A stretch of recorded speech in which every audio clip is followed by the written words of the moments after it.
Hello and welcome to the Sidebar, presented by True Crime News, taking you inside the courtrooms of high-profile and notorious cases from across the country. I'm your host, Joshua Ritter. I'm a criminal defense lawyer based in Los Angeles and previously a LA County prosecutor for a decade. You can find me on all social media at Joshua Ritter ESQ or at joshuaritter.com. We're recording this on Wednesday, January 8th, 2025. Our guest today is Jack Rice, a criminal defense lawyer, former CIA officer, legal analyst you can catch on Court TV and many other outlets, and a friend of the show and a friend of mine. Jack, welcome back. How you doing, my friend? Great to be with you again. Thank you so much. I'm doing great. My voice is not doing all that great. I hope it lasts through this whole episode, but I'm glad that I have you on because I know that you can carry the show without me. And I know that you follow these cases very closely. In this week's episode, we're going to be talking about the trial of a Hollywood wannabe who's charged with murder after allegedly dumping the bodies of two fatally intoxicated women at separate hospitals, plus allegations of sexual battery and a retaliation leveled against prominent sports commentator Skip Bayless in a recently filed lawsuit. But first, the sentencing, of a mother and son in a custody battle murder plot that nearly exterminated an entire family. Jack, let's just jump right into this first one out of Pike County, Ohio.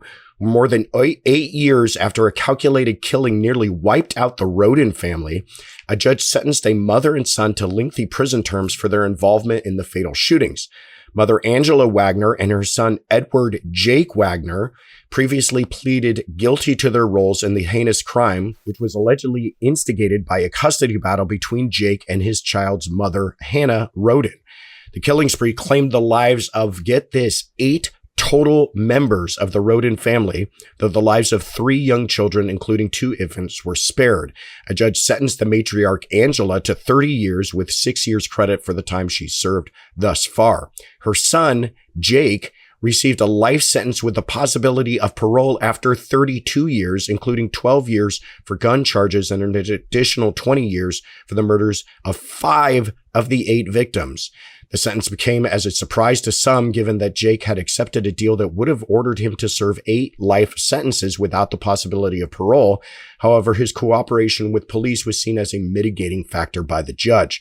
Meanwhile, Jake's brother, George Wagner, was sentenced to last June to 8 life terms without the possibility of parole after a jury convicted him in the massacre. The patriarch of the family, George Billy Wagner, is the last family member to face charges after pleading not guilty, and his trial will take place outside of the rural community when where the murders were committed. Jack, 32, this blew me away. 32 years for 8 dead bodies, 5 of which he admitted to being the actual trigger man for. Now, I realize the sentence was life, but he is eligible for parole after 32 years. I was blown away by this. What was your reaction? Yeah, equally. I mean, this is one of those extraordinary cases. I mean, first of all, if we pull back and think big picture for a second, when we think about the kind of case this is, that piece doesn't shock me. So, Josh, what I'm talking about is the custody piece. When we're talking about sort of this custody battle, I can tell you there is nothing more volatile in the legal system than you find in family law cases. It's the truth. And I'm a criminal defense attorney. I'm a former prosecutor. I'm a former U.S. federal agent. I've been a criminal defense attorney for a quarter of a century. And I deal with murder. I deal with rape. I deal with brutality. And what I can tell you is family law cases are volatile like no other kinds of case are. In fact, those are the most dangerous cases. If we go back and look in society, what we have seen is that the most dangerous cases just for the lawyers is actually family law cases. Those are the people who frequently get targeted in the event that something goes south. Here in Minnesota, in fact, it was some years ago where somebody actually got into a courthouse and killed their lawyer. And that happened because of a family law case. So we can see the volatility that comes with interfamilial custody questions. And so something like this is not extraordinary. And yet this case was different because of this sort of family on family aspect, when you start to see this process where it becomes, and people were talking about this at the time, this sort of almost Hatfield and McCoy's kind of an idea that it's one family against the other with 8 dead bodies. Now let's talk about what we have with Jake. The idea that he would have been the trigger man on 5 of the 8. The trigger man who killed 5 people, that he could ever even have the possibility of seeing the light of day is an extraordinary event, because I've seen this happen where somebody who goes down on a first-degree charge or a second-degree charge, they can serve close to that with one body. Yeah. One body. But we're talking about multiple, and the idea that actually the prosecutors and the judge were willing to sort of go down this path is nothing short of mind-blowing. Yeah. No, I completely agree with you. I'm curious where you practice, what kind of time somebody would be looking at. But in California, at least with what's on the books, for a first-degree murder, that's 25 years. You can add a 25-year weapons use allegation. So if you use a gun in the course of a first-degree murder, that's an additional 25 years. So you're looking at 50 years to life on one murder. And this is in California, which is not exactly the most conservative state in the entire union. So I was just 32 years. People are saying that's a long period of time. Sure it is, but not when you've taken the lives of or participated in 8 murders and personally taken the lives of 5 people. I've never seen it. I've never seen it. I mean, and I agree with you. I'm in Minnesota, right? I'm originally from California. I'm in California a lot. And seeing it here in Minnesota as well, a second-degree charge, which isn't even at the level that we have here, that comes with a presumptive 307-month commit. That's about 23 years, something like that. Wow. You go to first degree, it kicks up over 25. And so that's assuming that. And what you normally will see when you get not just one death, but multiple deaths, is you can certainly go for what's called an upward departure. At least that's what we call it. But what we can also see, and this frequently will happen, they'll go for consecutive sentencing, right? So what you end up with, for people who aren't following this, that basically means you are sentenced to your first term. Once you finish that, then you start your second. So it's one, and they're back to back to back. So the whole purpose of this is life. And when you contemplate the possibility of that and how you had an agreement in place and then you got this, all this tells me is that somebody desperately wanted something from him. There's something that's going to come from something like that, unless, I guess the logic could be that the real ringleader in this case was the matriarch, was Angela, or maybe Billy, right? That it was the family that was driving this, and that Jake was simply, I don't want to call him a dupe, but maybe the idea that he was simply the follower doing the dirty work of somebody beyond him, even though technically he was one of the parties to this question of the custody battle. And somehow everybody seemed to believe that he wasn't the driving force. Now, the only person that's left, obviously, it's not George, not the brother. He's the one who got the 8 consecutive, right? He got the 8 life sentences, never getting out. We're talking about Angela. She's never getting out. The only one left is Billy. The only one left seems to be what it is that Jake can do to buttress the state's case when it comes to him. Because otherwise, I don't see what good he is, so to speak. And when you're talking about plea negotiations generally happen if you're trying to get a case to go away, you want a plea, or you want something because there's another case out there. There's a co-defendant. There's something else that this person can give us as prosecutors that we would use in some broader circumstance. And the only broader circumstance that we really have that's left is Billy. He's the only one standing. Yeah. Yeah, we'll see. His trial is supposed to start sometime this year. It keeps getting pushed back, but that is the expectation, is that Jake will testify at that trial.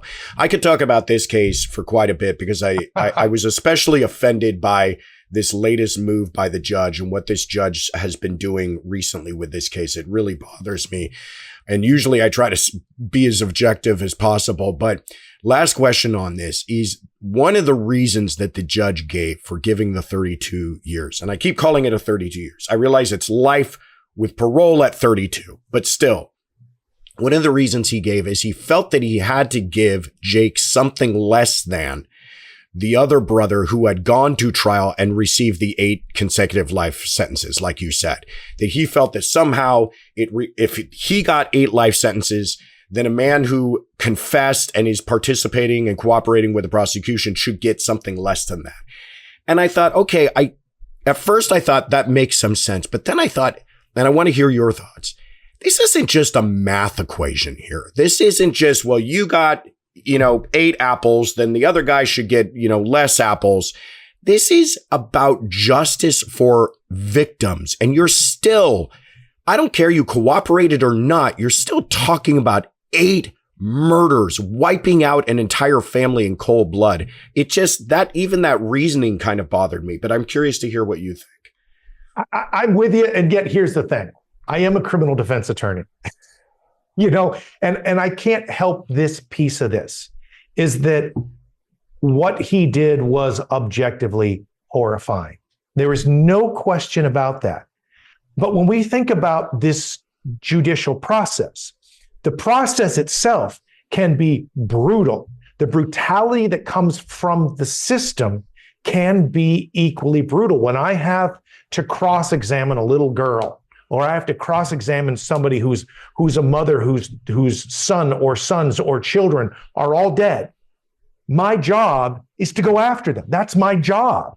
And that's a big piece of what this means. So the thing is that the brutality of the process is in addition to the brutality of the alleged offense. And I think we have to acknowledge that piece. And the question is if what you get is an offer that says, plead guilty, go to prison, never see the light of day. What's the worst that can happen to you if you go to trial and lose? You're found guilty, you go to prison forever, and you never see the light of day. There is no motive, no reason, literally, to not go to trial, to not roll the dice, to not go after the surviving victims, to not go after everybody in the room, and potentially wait for the mistakes that do happen from prosecutors where you can blow their case apart and it blows apart in the middle of the trial and you walk. And the thing is I have seen that happen. I've had cases blow apart in front of me, not because of anything I introduced, but because of a mistake or multiple mistakes made by a prosecutor. And I saw them coming. And as soon as they did them, I exploited it and I took advantage of it. And so the question then becomes, well, wait a second, where's the justice there? Well, guess what? Justice isn't the outcome that we want to have. Justice is based upon the prosecutor's office, whether that's federal or state, or Commonwealth, technically, I guess, where they can prove beyond a reasonable doubt that something happened. If somebody is willing to short circuit that process and say, I am willing to admit to this, but there should be a reason for it, I realize that smells wrong. And actually, from a former prosecutorial perspective, it feels wrong to me too. But at the same time, there is the piece of me that does understand why one might make the argument as an alternative. Make sense? Very well. No, absolutely. Very well put. I appreciate that. Well, like I said, we're going to see if Jake follows through on his commitment to testify. That trial should be coming up, and apparently his role in his testimony will be pivotal in that case. So hopefully it will have I don't want to call it a happy ending, but some sort of a resolution in that we'll see him make good on the mercy that the judge showed to him. It's a new year, which means many people are setting those New Year's resolutions from eating better to decluttering. We all have some bad habits to stop and some good ones to start. But if you're in debt and being better at managing your finances is one of your resolutions, I have a solution for you. Make this the year that you start to get out of debt and stop being crushed by it. The first step is to contact PDS Debt for a personalized debt solution. If you're making payments every month on your debt and your balances aren't going down, PDS has a solution for you. Everyone with $10,000 or more in eligible debt qualifies, and there is no minimum credit score required. Bad and fair credit is accepted.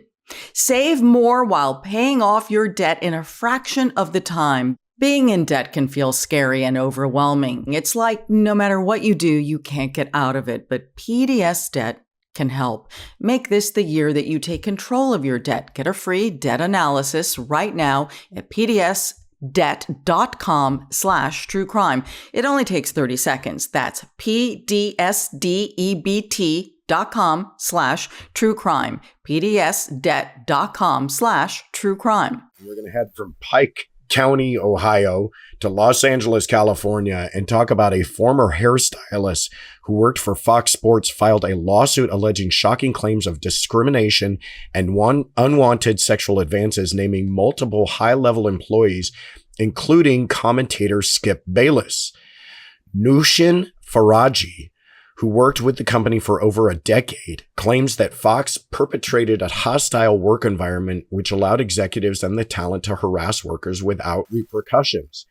Among other discretions, Faraji alleges that she was groped by executive Charlie Dixon at a party and claims that she and other female employees were denied new contracts after refusing sexual advances. Popular hosts Skip Bayless and Joy Taylor are also mentioned in the lawsuit, with Faraji contending that Taylor openly mocked her and brushed aside her concerns of sexually inappropriate interactions with other employees. Allegedly, one of these interactions included an encounter with Bayless in which the commentator offered Faraji $1.5 million for sex, among other unwanted advances. Faraji was removed from the network schedule in August of last year, which she claims was retaliation.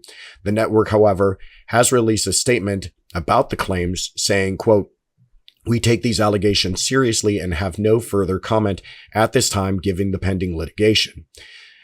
As these explosive developments unfold, we will continue to keep you updated." Okay. Chuck, first, I guess, walk it through for our listeners and viewers. In these types of cases, haven't there already been private negotiations between these parties, about money and about settling anything before they go public? And isn't, by the time a lawsuit breaks out, isn't it usually that all of that is broken down, or do you have another view? No, I think you're right. I mean, normally what you're going to see is this is all done behind closed doors. Essentially, what you'll see, for lack of a better description, is you might make these allegations and really make this complaint, and you would essentially serve it on the other side privately. And you would say, this is what we're going forward with.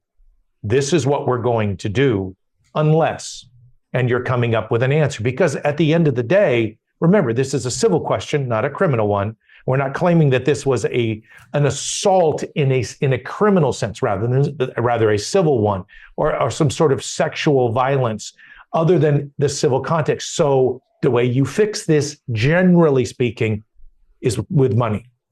Now, sometimes there might be some other aspects that go along with that, but generally it's that. And that's usually done behind closed doors because, let's face it, one of the value pieces that you have if you're making the allegation is the secrecy of it. The ability that you're not going to talk about this, and you're actually going to sign part of this agreement, which would be, not only will we not file this, we're not going to go to the media about it. We're not going to talk to anybody else about that. And so sometimes when you've seen allegations along these lines, and dare I use one as an obvious example, this was actually one of the arguments that President-elect Donald Trump was actually using most recently in the case in New York. So this has happened many, many times with a lot of famous people where people are going after them. The same thing was going on with Diddy before he was actually prosecuted. And so there's an example as well, because the best way to negotiate these, if you're the focus of that investigation, is to try to make it go away quickly and quietly, because now it's in the public and now it's much, much harder because the pain is already there, right? The hurt that Fox Sports feels now is already being felt. And so if you negotiate it and it simply kind of disappears, is it better than going through the entire process? Yes. But at the same time, you now have the perception is, well, we just bought them off. And sometimes that doesn't help your brand, which is your focusing point. And that's one of the things that Fox Sports is having to deal with right now. I'm glad that you brought that last point up about, what is Fox Sports experiencing right now? Because this is just allegations. We should say that. Nothing's been proven. There has not been one deposition taken. Nobody knows what value there is behind any of this. But here's a couple of thoughts that I have, and I want to hear you weigh in on this, is that one, Fox Sports, I would contend, is suffering far more now than they might have been 10 years ago. In this kind of post-Me Too, Harvey Weinstein, P. Diddy era that we live in, I think that when these allegations start to come out, I think that people are tending to believe this stuff is more possible than they might have before. And that's my first part of all of this. The second part is how, if any of this is true, how are they allowing this conduct to still kind of take place in these huge corporate environments?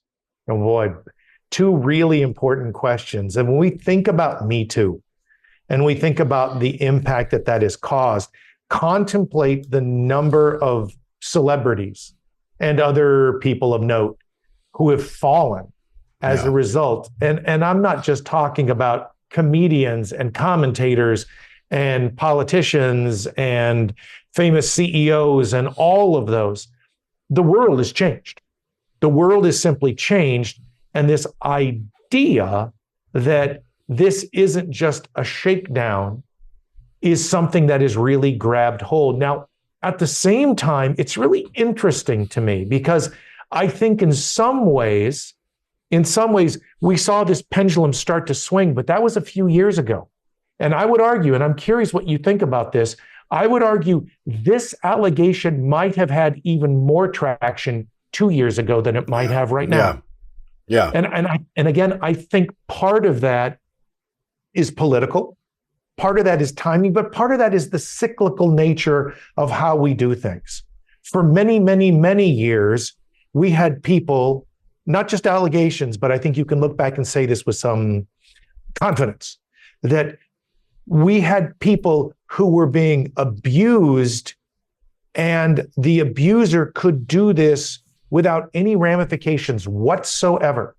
And it was so common that if you actually sat down with a whole bunch of people, mostly women, in this sort of an instance and say, has this ever happened to you? And they would look at you like you were growing a second head. It's like, well, of course it's happened to me. And your friends? Well, of course it's happened to our friends because it's the nature of the world. And we saw that swing where a lot of people started hearing and you started seeing a lot of people back away. And I think that is simply the reality of this post-Me Too movement. And yet I'm also now seeing a cyclical piece of that swing in some ways coming back the other direction. I mentioned the president-elect. Part of it came from that. Part of it is a political piece, but it's not about him. This is a much bigger question than anybody. That I think that what you'll get some people saying, yeah, but for just because somebody makes the claim doesn't automatically make it true. And so there should be some due process here to ensure that, in fact, that it has happened. I'm not denying that this is certainly representative of what has happened in some places, but this is an allegation. There is no proof of this. You said there were no depositions of this. There's been no admissions in support of this. But what I can tell you is that when you make an allegation like this, it hurts the brand. Fox Sports knows that. And yet at the same time, they're going to have to go one of two ways. They're going to have to look at this and say, if we continue this, does this turn into a bloodbath that actually gives us more? And I don't know if they're going to be able to create this wall between Fox Sports and Fox News, but we can go through a whole bunch of circumstances at Fox News where there were multiple people who made allegations against Fox News, all the way up to the CEO, and many, many millions of dollars that were paid out that says, is this the nature of Fox? Is this an environment that simply is what Fox is? And can you lump Fox Sports into Fox News, into the larger organization? Because the next question becomes, is this environmental as well as narrow to the hierarchical leadership at Fox Sports? See what I mean? Yeah. Because then it's not just about one guy or one or two people. It's about the organization that not just does this, but they allow it to happen. They hire people, they train people, or they don't hire the right people. They don't train the right people. That actually perpetuates it. And that's what actually provides the exposure for her to go after Fox, which is also what she's doing. It's not just these individuals. It's the company. It's the deep pockets. For anybody who's ever gone to law school, it's one of the things we learned about a long time ago. You're chasing the money. And the money isn't generally the individual, the organizations. That's where the money lies. Yeah, no, 100%.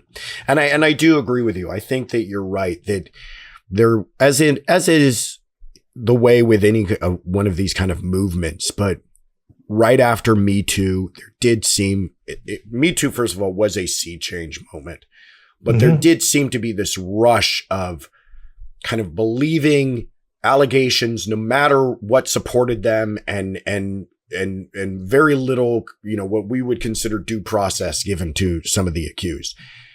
But then some of these cases started coming out in the open, and they started seeing the light of day in court. And some of the things that come to mind are Kevin Spacey. Kevin Spacey went to court and won. He had a case thrown out here in the States, and he had a case where he was acquitted in the UK, and he brought it in front of a court, and a decision was made, and he was vindicated in those things. And I think maybe even to a greater degree was the Johnny Depp Amber Heard, where people now here you have a female who's made allegations, and this came out, and people really started to change the way they view, I think, not just her, but other people who may be bringing allegations that maybe we should take a pause and let these things play out in court. That all being said, I still do feel that the world did change, and that these companies, it still shocks me when, again, if any of this is true, when you hear about this just kind of outrageous behavior that continues to take place, at company parties and behind closed doors in some of these larger corporations. But to the point that both of us are making, let's see how it all plays out and how Fox decides to handle this thing before we go ahead. I want to stick with you on this one point, because I'm with you 100%. It is fascinating to me when you think about corporations and the exposure that they face for the bad behavior of their employees, and maybe the organizational structure itself and how they perpetuate it. And that, I don't want to say that they're okay with it, but sometimes it almost feels like when it happens again and again, or one seems to support the other, it is an astounding thing when there seems to be an institutional acceptance and even almost support of bad behavior, rather than a bright line that says there are certain things that can't be. And when they're simply saying, oh, that's fine, that blows me away, because not only does it potentially hurt in terms of the lawsuit, And the money, the check that you have to write. But I keep coming back to this brand idea that says, not only are you potentially, not that they are, but not only do you lose that money, but you have all those eyes watching you and thinking what they think about you now. And the cost is the future income, just from a purse strings standpoint. You would imagine, let alone the moral one, which is also important, let alone the moral one where you say, this is not who we are and this is not who we stand for. But then you add the money piece and you would think, gosh, for both of those reasons, it would seem to me we should work really hard to make sure that something like this never happens. And again, only allegations. But we would want to make sure, if we can help it, that even those allegations wouldn't even make sense, because everybody would line up and say, no way, that's not who we are. And we have 75 or 100 or 500 different things that we have done to make sure, including training and experience and oversight and emails and text messages, to ensure that things like this would never, under any circumstances, happen. You would think. You would think. Well, we will see. Like I said, let's finally move on. Again, staying in Los Angeles, where a failed Hollywood hanger-on is facing trial for the death of a model and her architect friend after a party ended with both women unceremoniously dumped at separate hospitals. Trial for David Pearce is underway after the man was allegedly captured on surveillance footage discarding the bodies of model Christy Giles and architect Hilda Cabrales-Arzola. Pearce reportedly met Giles and Arzola at a warehouse party before both women died of fatal drug intoxication.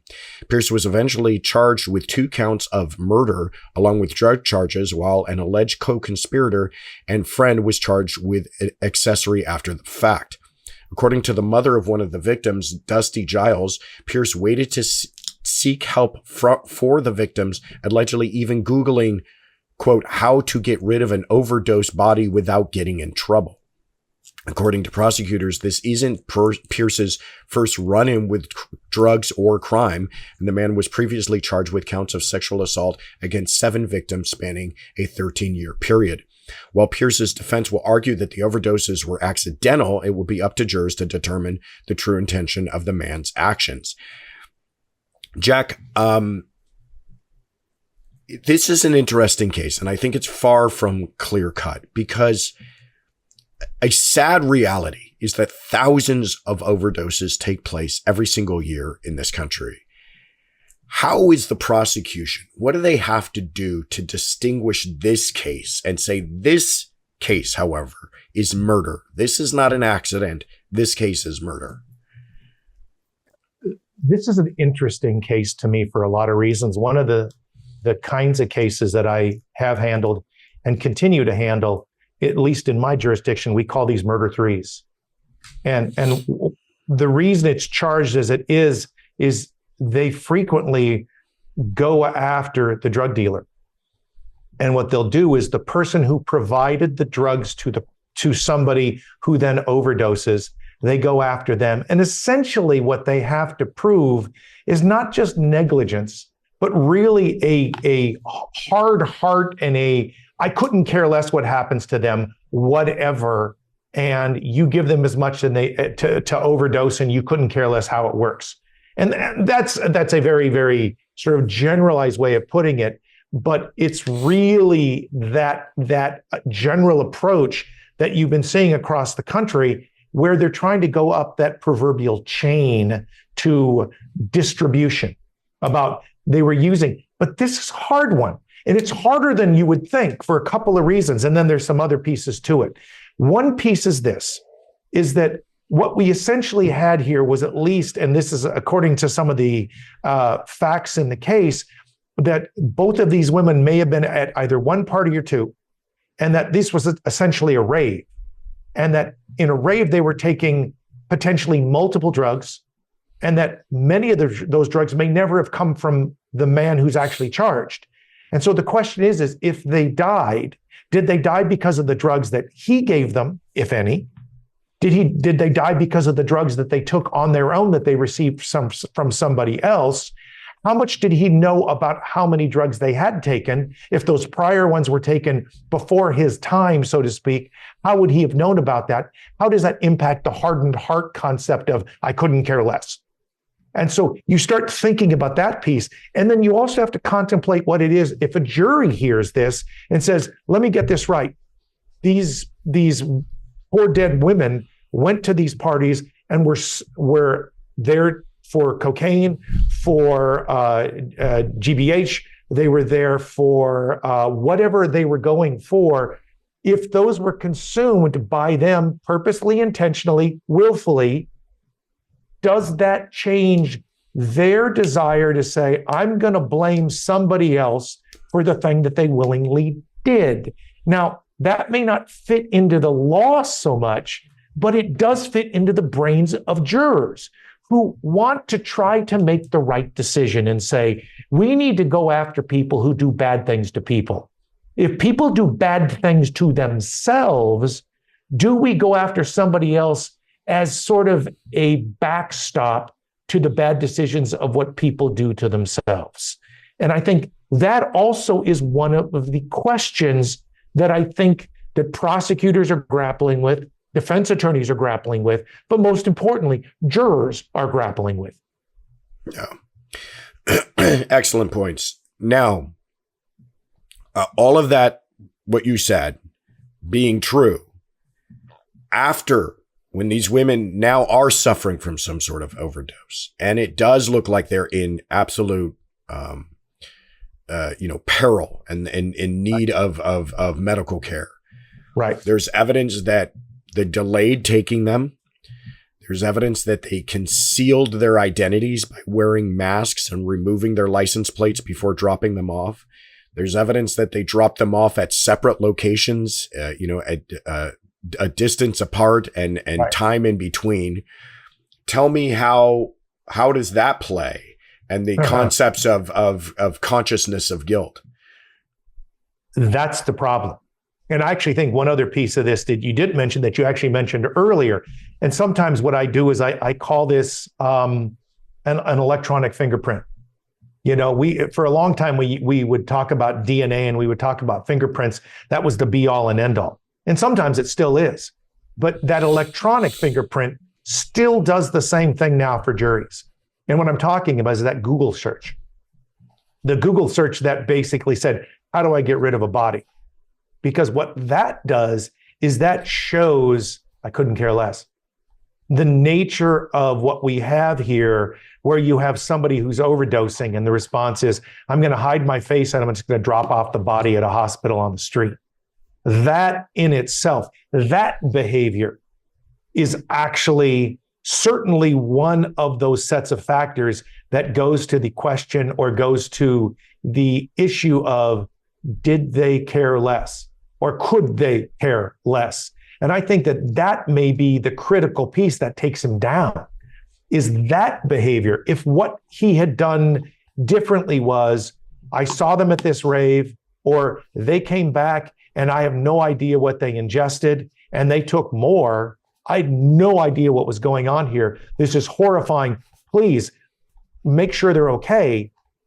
I think the state might have had a much more difficult time with the prosecution, but their subsequent behavior really supports that gross negligence, that sort of I couldn't care less what happens to them, which goes a long way to convince a jury that these guys were responsible, or at least he was responsible for their deaths in a way that goes above and beyond just them willingly taking some sort of drug or other. Yeah.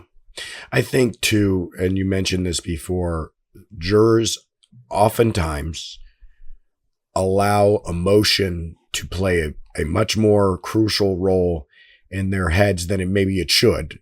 Certainly from a lawyer's perspective or the judge's perspective, they're told many times to not allow that to play a role.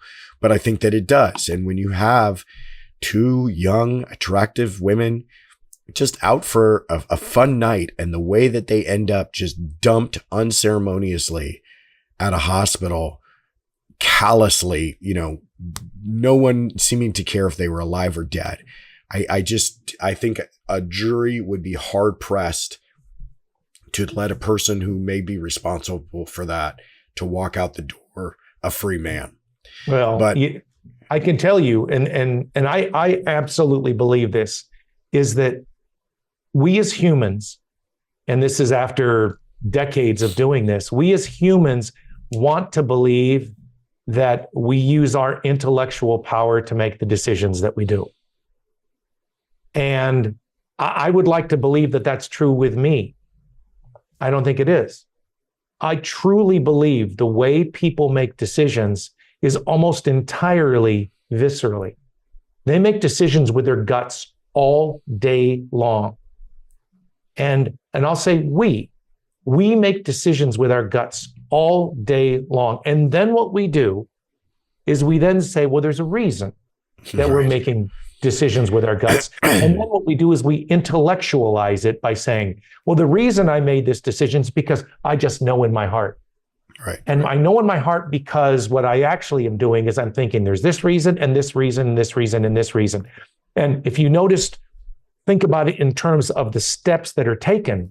The step isn't, did he do it up here? The step is, did he do it here? And then afterward, I find an intellectual justification for it.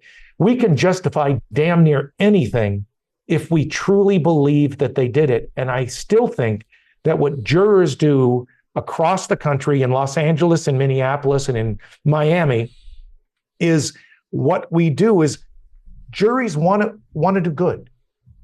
They do. They're trying to do good. They're trying to do the right thing. And they do the right thing by saying, what happened? What do I think happened? And is this person responsible for it? And if I think, pounding on my chest here, if I think that they are responsible, I will find a way to make them responsible. Yeah, very well put. Jack, as always, a fascinating conversation. I enjoy every time that you come on the show. Thank you so much for joining us. Tell us, where can we find out more about you? Oh, well, I mean, again, I practice law in Minnesota, and I do some work with you. We do some things together. We've appeared on Court TV and other places together, which I always appreciate because you're a smart guy. You have a lot of experience and you bring it from a bunch of directions. And so, I mean, I'm out there, but more often than not, I'm in a courtroom and I'm trying to fix problems. And that's what we do. Sometimes you're trying to say, this didn't happen the way the state thought it did or the way the feds thought it did. Sometimes this is a train wreck and I'm a surgeon in an emergency room and I'm just trying to keeping people from bleeding out. We're just trying to keep and put things back together as best we can. So most of the time, that's what we do. And that's what I do. You know, come on, man. This is what we do. It's true. It's true. It's a lot of triage. It's a MASH unit. That's what we are. This is a MASH unit. That's true. Well, thank you again. I am your host, Josh Ritter. You can find me on Instagram and Twitter at Joshua Ritter ESQ. And if you want to hear my thoughts and coverage on even more true crime cases, you can check out my brand new YouTube channel, Courtroom Confidential. And you can, of course, find all of our Sidebar episodes wherever you get your podcasts. And we want to hear from you. If you've got questions or comments you would like us to address, please tweet us your questions with the hashtag TCN Sidebar. And thank you for joining us at the True Crime News Sidebar.